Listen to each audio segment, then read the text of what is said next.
Oke Pak Jos, tadi kita sudah bicara soal bagaimana nih menerapkan apa sih lifestyle ramah lingkungan di tingkat keluarga. Sekarang kita coba tarik ke tingkat masyarakat gitu ya. Kira-kira bagaimana sih pengalaman Pak Jos berupaya untuk mungkin mengajak atau mungkin menyarankan atau apalah bahasanya, mungkin memberdayakan gitu ya masyarakat di sekitar, tetangga-tetangga buat juga menerapkan gaya hidup yang ramah lingkungan gitu. Kan tentunya ini juga bukan proses yang sebentar ya Pak, pasti panjang gitu, dan bagaimana apa saja yang dihadapi gitu, pasti ada tantangannya dan seperti apa kira-kira bisa menghadapinya. Karena saya yakin juga pasti ada nih teman-teman di rumah yang mungkin secara diri sendiri sudah punya kesadaran, tapi mau ngajak mungkin teman sekitar, tetangga tuh masih susah, atau mungkin rasa takut, atau mungkin khawatir, aduh nanti kalau dibilang orang aneh gitu gimana ya. Nah itu mungkin Pak Jos bisa bercerita nih kira-kira bagaimana Pak Jos menghadapinya. Jadi setiap hari itu kami itu, tapi kayaknya waktu itu weekend ya, setiap weekend kita keliling ke kampung. Jadi kita mengutin sampah-sampah plastik yang berserakan itu kita kunci ke dalam botol supaya nggak dibakar, karena kita sudah tahu kalau dibakar jadi dioksin. I love my children, I don't want them to get dioxide. Sehingga itu yang kami lakukan. Terus kemudian kalau ada orang nanya, mendekat gitu, nanya, baru kita kasih tahu. Kita nggak ngasih tahu dari awal. Ini jangan dibuang ya, karena akan begini. Kita bahkan sampai saat ini di society kita bilang peraturan dibuat untuk dilarang. Dilanggar kan? Dilanggar ya benar-benar. Fanny sehat. Jadi peraturan dibuat untuk dilanggar. Makanya kita perlu buat apa sih? Kesepakatan. Kita bikin kesepakatan. Kita mau bilang apa? Kesepakatan dibuat untuk dilanggar. Nggak ada ceritanya itu, quote-nya nggak nemu gitu loh. Sehingga itu yang kami lakukan. Terus kemudian mereka mulai nanya ke kami, kenapa sih begitu? Akhirnya kita jawab. Nah hasilnya sekarang seperti apa? Dulu kita hanya anak-anak aja yang kita libatkan. Tapi sekarang yang terjadi adalah kira-kira perjalanan dari 2011 sampai 2016-17 akhirnya masyarakat berhenti nyampah ke sungai. Dan plus kita bikin sejak tahun 2012 kita bikin wisata desa. Uniknya wisata desa yang kami kembangkan itu sampai sekarang itu tidak minta dana dari manapun dan tidak membangun apapun, berjalan dengan baik. Itu juga yang membuat motivasi tambah lagi buat mereka. Desa kita dikunjungin loh, malu dong kalau kita kotor. Dulu yang tak suruh ngomong orang-orang asing itu, tamu-tamu asing. Ya, misalnya mereka nggak ngerti bahasanya, pura-pura ketemu orang lokal, bilangin ya, ajak ngobrol nanti aku terjemahin. Nah dari situ mereka jadi ngerti, oh ada ekspektasi, kita mengundang orang, mereka pasti akan mendatangkan devisa. Karena dari situ pun RT sendiri punya pemasukan dari orang-orang yang datang dan segala macam. Sehingga itulah kalau bilang tantangannya ya waktu. Kita nggak bisa berharap bahwa itu akan dengan serta-merta ya, karena kita bicara tentang mindset dan perilaku. Itu tidak akan cepat untuk mengubahnya sedemikian rupa sehingga. Oke, mungkin tadi yang aku petik juga adalah Pak Jos ini berusaha menempatkan partnernya gitu ya, maksudnya warga sekitar itu sebagai ya partner gitu, tidak ada yang merasa lebih tinggi sehingga berhak untuk menyuruh sesuatu gitu ya Pak. Jadi karena merasa bahwa yuk kita sama-sama gitu, rasa belonging terhadap oke, ini punya kita sama-sama kok. Kalau misalnya kita punya kesadaran bahwa kita harus jaga, ya pasti itu akan menjadi satu yang mengikat gitu ya. Tapi mungkin sedikit tambahan tips ya, waktu itu untuk menggugah mereka itu adalah pakai media. Jadi waktu itu kan suka ada pertemuan bepek-bepek ya. Gitu. Nah terus aku minta izin, nanti aku boleh nggak nunjukin foto-foto yang aku ambil sekitar. Nah ketika di foto gitu mereka bilang, ini gak ada dewe toh, kayak ngono toh. Karena di media gitu loh. Tapi kalau mereka ngelihat seharian kayak, it's okay, it's something normal every day that we just pass through and we see every day there's nothing wrong. Gitu. Tapi ketika ditunjukkan di layar gitu, loh kok reget. Itu salah satu tips ya untuk memulai. Oke, mungkin berarti Pak Jos ini berusaha untuk membuat kesadaran bersama gitu ya. Jadi orang-orang terdorong ya karena memang motivasi sendiri gitu, bukan karena merasa dipolis gitu atau diawasi oleh siapapun gitu. Dan mungkin yang bisa saya tangkap juga adalah Pak Jos ini berusaha untuk memberdayakan gitu. Mungkin kita bisa ngomong nih kaos ini, kaos yang keren ini, budaya Pak Daya, Nak Daya, Rumijo. Nah, kira-kira lewat Rumijo ini bagaimana sih yang ingin pesan yang ingin dibawakan, misinya apa? Dan apakah memang lewat pemberdayaan itu Rumijo ini berusaha masuk ke masyarakat dan mungkin secara lebih luas juga gitu ya? Ya, jadi tapi sebelum saya bicara tentang ini, kaos ini bisa Anda dapatkan. Oh iya, pesan Enggak sih, berbayar. belum. Sebetulnya sudah ada yang mulai pesan, tapi aku malas ngerjakannya. Kalau mau bikin aja sendiri, contoh lah gitu loh. Oke. Cerita kaos ini ketika waktu itu saya masih di Bali, terus saya diminta jadi moderator dari Dinas Kebudayaan DIY. Terus saya minta sama Filiana waktu itu, Phil tolong dibikinin tas kaos budaya Pak Dayana Adaya. Pesan begitu kan, makanya ada holistiknya di sini. Artinya terus saya minta izin, saya mau pakai kaos sendiri ya. Lu sudah disediakan kaos, mau pakai kaos sendiri. Kalau nggak boleh pakai kaos sendiri, nyari moderator lain. Ya wes, akhirnya kita datang dan ini saya ngobrol, yang saya wawancara waktu itu kan bukan wawancara sih, yang saya moderatori adalah profesor-profesor sejarah. Dari UGM juga. Kemudian mereka ternyata tertarik untuk ini. Ini pesan sebetulnya. Kalau kita bicara tentang budaya holistik, nggak hanya yang tangible, tapi yang intangible itu loh. Budaya intangible ini adalah merupakan awal mula dari produk tangibility. Kayak misalnya kita bicara budaya Pak Dayana Adaya. Budaya kita tuh kebanyakan dibicarakan ya tari-tarian, gamelan, segala macam itu, nyanyian, itu tangible. Wujud dari intangibility. Tapi kita lupa, wong habis acara kebudayaan juga adanya sampah kan gitu. Itu kalau kita mau jujur loh ya, acara kebudayaan buang gitu, sampah, apa yang kita uri-uri gitu kan. Jadi saya menggugah lagi untuk masuk ke dalam, ke intangibility. Karena kayak responsible adalah, kena lagi ke responsibility itu adalah intangibility. Sehingga wujud dari ketika saya sudah tahu bagaimana bertanggung jawab, wujudnya adalah produk dari rasa tanggung jawabku gitu loh. Sehingga itu yang pesan yang mau tak sampaikan. Kalau bicara pemberdayaan, ya sekarang yang kita banyak kampanyekan adalah berdaya itu sayangnya pasti takarannya hanya di bidang kesejahteraan ekonomi. Sebetulnya nggak juga gitu loh. Coba bayangkan kalau orang nggak punya duit, oke lah punya duit ya bisa hidup sehari-hari. Tapi dia tidak harus tidak harus khawatir untuk tidak bisa, misalnya sekarang bicara tentang sabun aja bisa jadi masalah loh. Sabunnya habis, terus mandinya piye. Nah kayak makanya kami sudah berdaulat. Dalam satu kesempatan ketika dengan mahasiswa-mahasiswa asing pada waktu itu ada mahasiswa Jerman bertanya, Josh, how do you fight the system? Because your product that you are using at your family end is the product of the big giant system. How do you fight them? Saya jawabnya apa? Biar serem nih ya. I don't fight the system. I create my own system. Saya tidak melawan sistem. Saya membuat sistem saya sendiri. Kami sudah berdaulat dari produk-produk itu. Bahkan sampai ke kaldu sudah kami bikin sendiri dan kami gunakan sendiri. Kalau ada orang bertanya, produkmu bagus ya mas, tapi kalau banyak produk-produk bagus tapi beberapa tahun kemudian nggak ada lagi. Bagaimana dengan produk Anda? Ya saya jawabnya, Ibu terima kasih pertanyaannya. Kami memerlukan dan menggunakan produk kami sendiri. Ya sudah itu jawabannya. Ada sustainability di situ kan, ada keberlangsungan. Kami tetap akan bikin karena kami menggunakan dan memerlukan gitu. Sehingga itu kalau konsep pemberdayaan, ya saya pikir dampak sampingnya adalah masyarakat akan berdaya secara pola pikir dan pola sikap.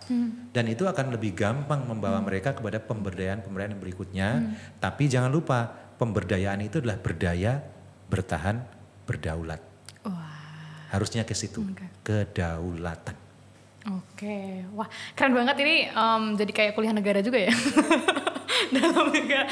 Dan menurut saya poinnya adalah soal ya membuat sistem tadi itu mungkin sangat tidak mudah gitu ya Pak ya. Pasti awalnya juga buat apa sih gitu kan. Tapi setelah menyadari alasannya, why is it matters gitu, dan juga dan bagaimana sistem ini pun juga sebenarnya pada akhirnya menguntungkan diri kita juga gitu kan. Pada akhirnya kita jadi nggak terlalu bergantung kepada mungkin kalau misalnya first say tiba-tiba ada shutdown gitu dalam industrinya kan nggak berpengaruh karena Pak Josh juga sudah bisa gitu kemudian menciptakan produk sendiri yang memang juga digunakan untuk diri sendiri gitu. Nah mungkin soal Rumijo tadi nih Pak, mungkin seberapa jauh sih Pak peran yang ingin Rumijo berikan gitu untuk masyarakat? Kami sudah mencoba untuk membalik ya, zero expectation, but accept everything. Jadi artinya yang kami lakukan biarlah mengalir begitu saja. Kalaupun ya akhirnya sih memang ya kemudian ada yang notice kami ya, terus kami diundang. Tapi kalau peran ke depan kita kepengen Rumijo jadi salah satu apa ya, satu tempat untuk orang bisa lebih belajar lebih banyak tentang bagaimana mengembalikan atau memberi sesuatu lagi kepada alam. Meskipun kami masih belajar karena kami selalu percaya semua orang itu guru, semua orang itu murid gitu loh. Setiap orang ketika saya bicara dengan Tiffany cerita tentang proses yang Tiffany lalui, pasti saya akan belajar dari Tiffany. Sebaliknya juga begitu kan. Dari aku cerita yang Tiffany tidak alami, aku alami. Yang aku tidak alami, Tiffany mengalami. Jangan nggak bisa bilang, lu masih muda, pengalaman lu ada. Karena beda. Jadi anak muda pun bisa menjadi pengajar buat yang lebih senior. Karena yang dialami berbeda, sangat customized, personalized banget gitu loh.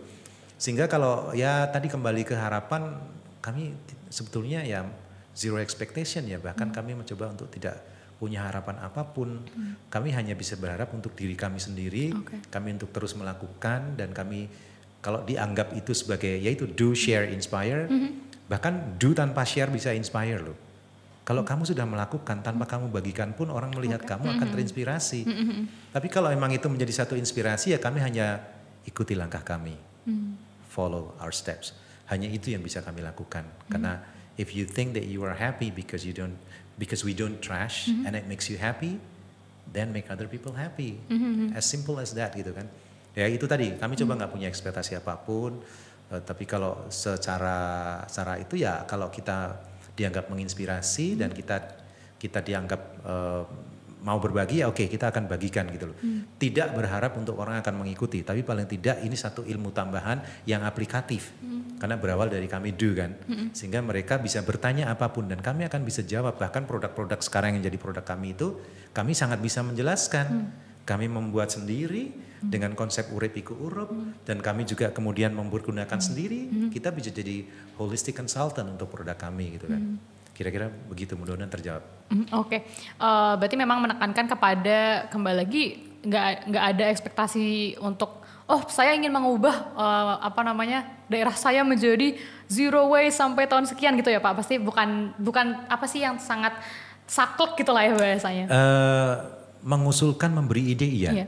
Tetapi kembali kan kita tidak bisa mengendalikan orang lain. Tapi ketika dimulai dengan diri kita, terus orang akan melihat itu jadi apa ya? Jadi kayak semacam branding kan akhirnya. Kalau mau eco green produk ya Rumijo. Bahkan di tempat kami pun kemarin ada tamu kan, kemudian Bu Lurah sama warganya gitu datang. Nah Bu Lurah ini punya saudara tetangga kami, teleponan. Ini lagi ngisi namanya nih Mas Jos dan segala macam. Terus kata Bu Lurah nih, iya kata saudaraku itu orangnya unik dan antik tapi menjaga alam. Itu branding yang mereka dapatkan. Sehingga dalam waktu ya ini di luar kami nggak berekspektasi apapun pada waktu itu. Tapi kayak misalnya di daerah Kasongan pada waktu itu yang kami tinggalnya sekitar hampir 1 kilometer dari Kasongan. Itu ketika orang kemudian bertanya tentang kami, orang menjadi tahu, Mas Jos sing londo-londo kae. Bahkan kami dikenal mempekerjakan bule. Tukang sapunya bule. Ya karena mereka seneng. They never have bamboo trees.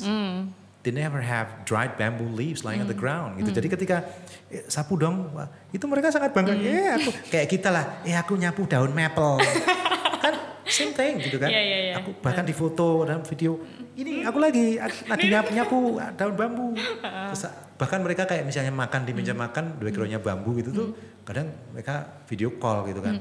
Look behind me.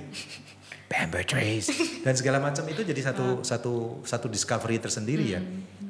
Dan tadi kalau nyambung yang di masyarakat tadi memang kemudian masyarakat merasakan dampak ekonominya. Artinya wisatawan senang datang. Karena memang kita ciptakan sebuah wisata itu bukan untuk menciptakan tempat wisata, makanya kita tidak membangun apapun. Tapi apa yang kita jual dalam tanda kutip adalah kegiatan masyarakat lokal. Tiffany kalau misalnya traveling dan teman-teman yang ada di rumah, kalau misalnya traveling di rumah kali di hotel di mana gitu ya. Kalau yang lagi nonton podcast ini, kalau Anda traveling, yang pertama, tips pertama, carilah traditional market. Itu yang dicari pertama. Di situ ada local discovery. Anda sampai ke Bajo misalnya, saya tuh ke pasar tradisional. Di sana ternyata masih ada barter loh. yang mungkin 20 tahun, 30 tahun lalu di sini, tapi mereka masih lakukan.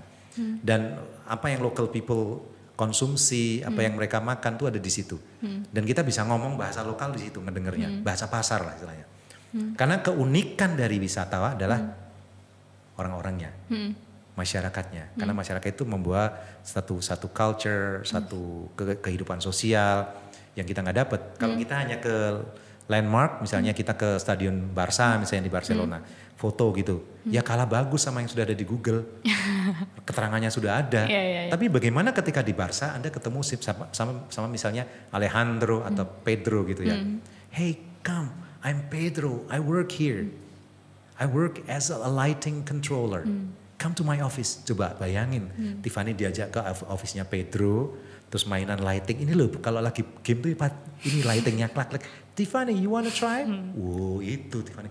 Wow, my God, it's amazing. Yang kamu pulang kamu ceritain pertama pasti ketemu Pedro. Bukan Stadion Barsanya.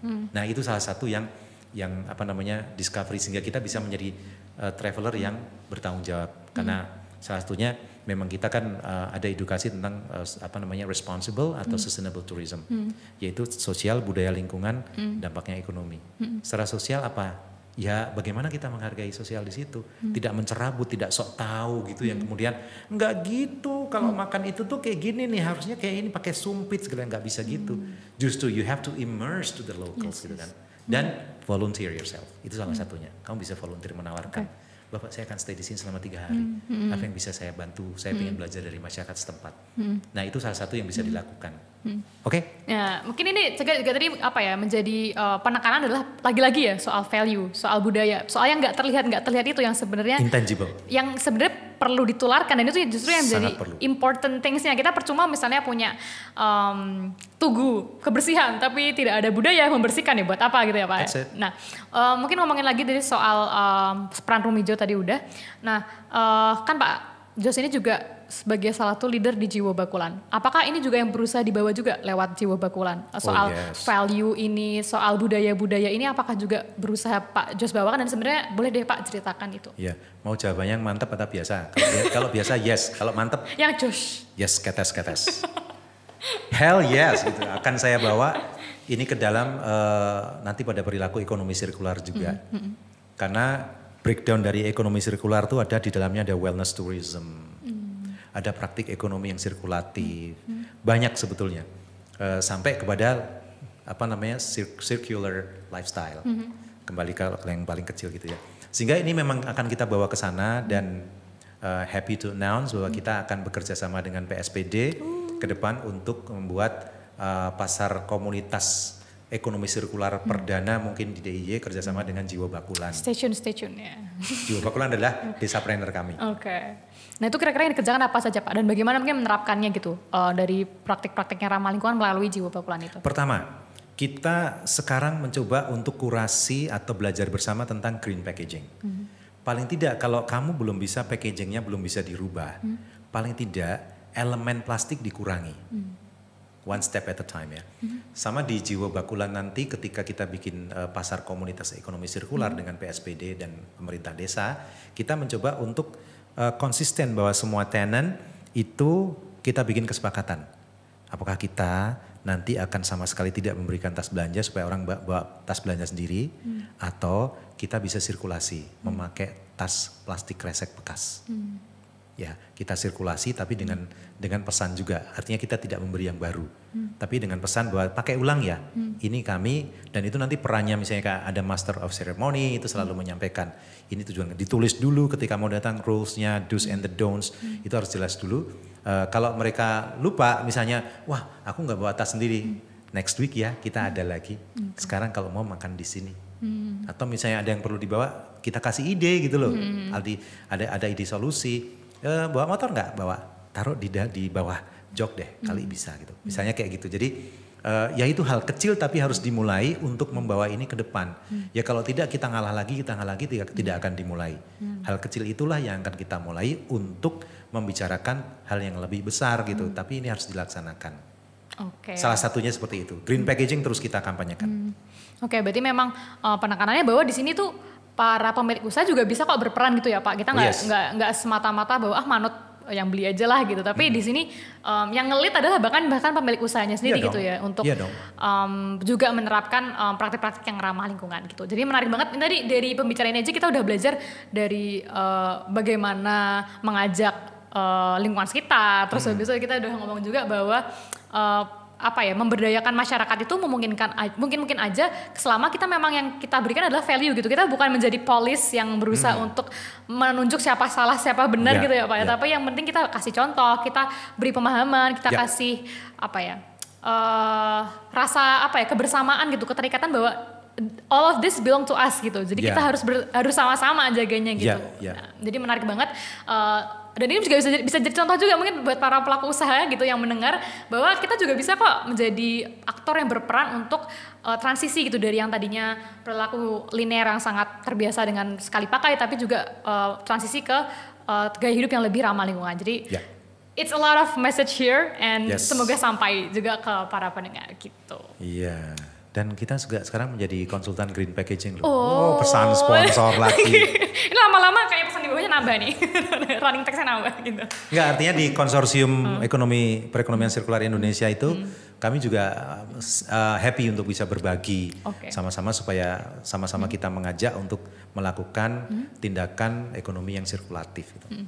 Oke, sip, menarik banget. Jadi ini mungkin juga buat teman-teman yang tertarik, feel free untuk ngobrol dengan Pak Jos ya, berbagi kalau misalnya teman-teman ada yang tertarik nih untuk memulai inisiasinya sendiri dan pengen tahu kira-kira gimana sih caranya kita bisa mulai dari mana. Nah ini bisa berbagi dengan Pak Jos gitu. Oke, Pak Jos tadi kita udah ngomong banyak banget gitu dari mulai dari kenapa menerapkan gaya hidup yang seperti ini. Terus udah ngomong juga soal bagaimana membawanya ke keluarga. Kemudian sampai bawa lagi ke masyarakat, sampai bawa lagi ke teman-teman para pemilik usaha. Itu kan udah kayak sangat luas sekali dan saya yakin juga dari obrolan yang mungkin nggak panjang ini tapi banyak banget yang bisa didapatkan gitu ya. Hopefully apalagi value-nya. Menurut saya ini secara value there are a lot of to unpack gitu ya. Menurut saya perlu digali dan mungkin dicerna oleh teman-teman di rumah. Nah, mungkin sebagai closing statement dari Pak Jo sendiri, pesan apa yang bisa disampaikan kepada teman-teman mendengar? Mungkin menyesuaikan dengan podcast kita, namanya kan starting point nih. Jadi kayak kenapa orang itu harus memulai, terus kenapa kita, dan kenapa sekarang? Nah silakan Pak Jos. Iya. Wah ini empat mata, ayo dengerin. Tergerak, bergerak, menggerakkan. Kalau Anda tergerak dengan podcast ini, maka Anda mulai bergeraklah untuk menggerakkan. Menggerakkan siapa? Diri sendiri dulu. Itu ya, pesan kita adalah diri sendiri dulu. Tergerak, bergerak, menggerakkan. Itu satu yang powerful sebetulnya. Kan banyak kita merasa bahwa aku merasa tergerak nih, tapi aku nggak bergerak. Apalagi menggerakkan. Tapi kita rubah sekarang, tergerak, bergerak, menggerakkan. Karena esensi dari semua yang bisa kita lakukan, value itu akan bisa berwujud apabila kita melakukan itu. Value itu menggerakkan kita, aku tergerak nih sama kalimat itu. Nah terus gimana? Tapi berhenti di situ, cuma tergerak doang. Tidak bergerak, bahkan tidak menggerakkan diri sendiri. Sehingga susah. Kalau Anda belum menggerakkan diri sendiri, Anda susah untuk menggerakkan orang lain. Karena tadi kembali ke do, share, inspire. Kamu gak akan bisa inspire kalau cuma share tanpa do. Ketika misalnya Tiffany share sesuatu nih. Misalnya Mbak Ima kemudian, Tiffany, bagus banget tuh, gimana tuh? Gak tahu, gue cuma share. Ya. Tapi kalau Tiffany itu gimana? Sini, yuk kita sharing yuk. Dia akan terinspire. Jadi ada tindak lanjut. Tergerak, bergerak, menggerakkan. Itu kira-kira yang closing yang bisa saya kasih ke teman-teman. Dan kalau misalnya podcast ini menjadi satu menyentuh untuk Anda tergerak, ya bergerak. Jangan berhenti di situ. Untuk menggerakkan siapa? Kembali lagi ke diri sendiri. Oke, Pak Jos, tadi kita udah ngomongin titik mulai sampai caranya. Terus sekarang saya penasaran, what will you do next sih Pak? Kayak apa yang pengen Pak Jos setelah ini lakukan? Ada mungkin target atau mungkin goal lain yang Pak Jos punya lewat Ruang Hijau? Good question. Sebetulnya ini yang sedang kita sedikit usulkan untuk misalnya di DIY ini atau siapapun yang mendengar pengen grab this opportunity, kontak saja, lakukan. Karena ini memang satu hal yang masih kurang populer ya. Saya kepengen DIY ini punya tempat untuk research and development, green packaging, research and development. Karena itu salah satu alternatif untuk mendukung perlakuan ekonomi sirkular. Research and development green packaging. Serat alam kita semuanya bisa kita manfaatkan, bahkan dari limbah-limbah serat alam kayak kulit pisang misalnya. Itu bisa jadi bioplastik juga kulit pisang. Bisa jadi recycled paper. Itu bisa. Itu yang aku masih punya harapan untuk bisa ada yang menangkap ini sebagai satu hal baik yang bisa dilakukan ke depan. Karena kalau kita mau bicara teman-teman UKM, mereka mesti nanya, lah gimana aku mau beralih ke situ? Misalnya orang jualan bubuk jamu. Nah wadahnya pakai apa? Sebetulnya masih bisa. Saat ini pun kami sedang diminta untuk mendesain green packaging untuk beberapa pengusaha kopi di Temanggung. Kita sedang mendesainkan itu. Nanti kalau sudah jadi ya itu akan menjadi satu alternatif kita untuk kita bisa menjalankan secara lebih sirkulatif. Oke, dan ini mungkin pesan juga buat para pelaku usaha di Jogja, karena maksudnya pelaku usaha di Jogja juga nggak ada habisnya ya Pak, ada sangat banyak, dan ini mungkin jadi opportunity juga buat para pelaku usaha bahwa ada kok gerakan yang memang ingin gitu menuju ke sana, dan nanti kalau tertarik sudah tahu orangnya kemana dan segera kontak Pak Jos ya gitu. Oke teman-teman, mungkin kita udah ngomong sangat banyak dan sebenarnya masih banyak lagi sih yang bisa digali, cuman hopefully kita bisa gali itu di kesempatan lain. Ya. Terima kasih sudah mendengarkan.